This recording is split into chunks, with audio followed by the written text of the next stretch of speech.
Welcome to the Slop Temple. We pray this video helps. You start by making the controller ready.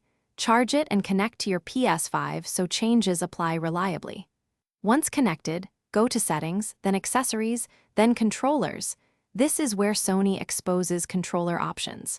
Make sure the console and controller firmware are up to date, because outdated firmware can hide features or cause misassigned player indicators.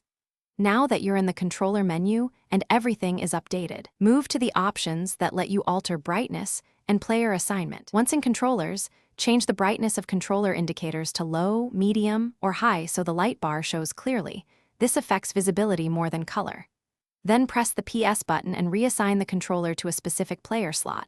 Player 1 will show blue, 2 red, 3 green, 4 pink, because the Ps5 ties color to player assignment.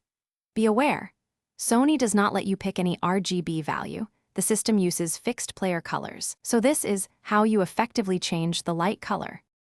For true custom colors, you must resort to hardware modification or a third-party modded shell with custom LEDs. These replace or augment the dual sense light and are irreversible, so proceed only if you accept risk. Once done, make sure any firmware updates are from trusted sources to avoid bricking. If the light won't change during normal steps, restart the Ps5, repair the controller, or perform a controller reset using the tiny rear button. This usually clears assignment and indicator glitches. Thanks for watching. Consider subscribing if we helped you.